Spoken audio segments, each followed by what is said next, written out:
In this video, we're going to cover what to expect in any given therapy session. Within therapy, while everybody's problems are unique and every individual is unique, there's going to be a certain sort of unfolding of how problems do manifest themselves that you can more or less predict with some degree of accuracy. And the more that you're aware of them and the more you're prepared for them, you'll be better able to jump in as the clinician and do the good work you need to do to set your clients on the right path towards health.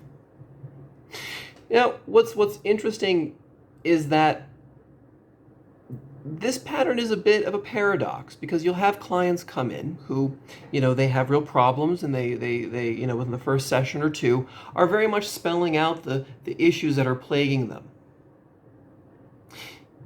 It's clear they're on a road to change. It's clear that they see more or less the issues at hand, and they do kind of have a clear sense of how to handle them. So, well, why need therapy? What's your role as a therapist? Oftentimes clients come in and it seems they actually have the answers before you open your mouth.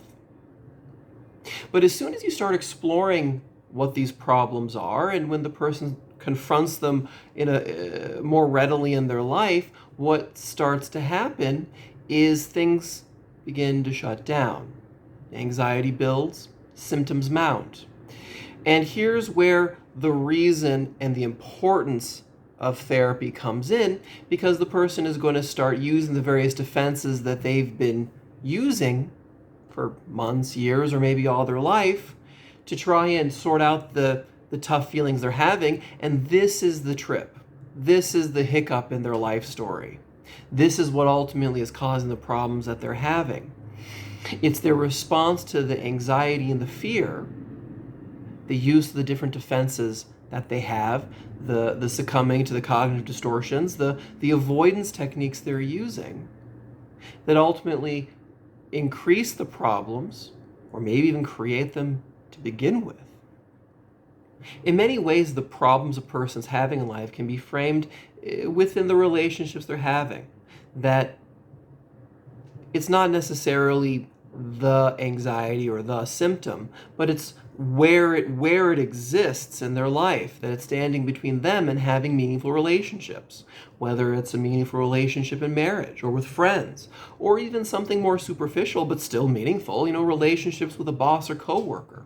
It's almost as if the problem in a client's life is not necessarily the anxiety or the pain or the fears they're having, but it's the relationships that they have developed. Well, they're just not working for whatever reason.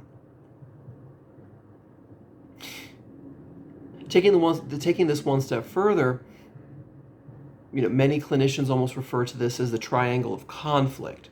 The feeling comes first, the anxiety, and the defense in relationship to the relationships in the person's life. So you as a therapist are doing one of four things. Number one, you're trying to keep the client within the feeling, as opposed to it moving into the anxiety stage. When it does move into the anxiety stage, your job becomes calming the client, getting the client more regulated again, so you can get back to the feelings. When the defenses begin to manifest themselves, your job is to bring those out into awareness, identifying and labeling what those defenses are, and helping the client see how they're what's thwarting ultimately their lives. And these three goals of therapy ultimately lead to the fourth, which is what you're trying to do is cultivate a real, stable, long-term relationship that the client can trust and count on. This might actually be the first relationship in their lives that is meaningful, that is dependable. You're ultimately taking the role of, in some ways, parent, in some ways, guide, in some ways, wise sage. There's a lot of roles that a therapist can play, but fundamentally, at the end of the day, your primary role is as a rock. The rock that doesn't move, that can be trusted. And that's a pretty heavy burden to place on anybody, especially because there's plenty of reasons why not to trust people. And I don't mean because people are malicious. We all make mistakes. And so within this fourth area of work, as you as the therapist, is going to be trying to keep forever in mind that the primary tool of healing is a loving, caring relationship.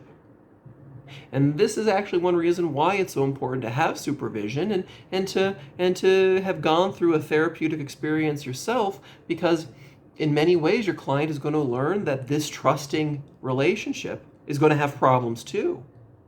And how do you handle those problems? And I've had the experience of talking with clients and being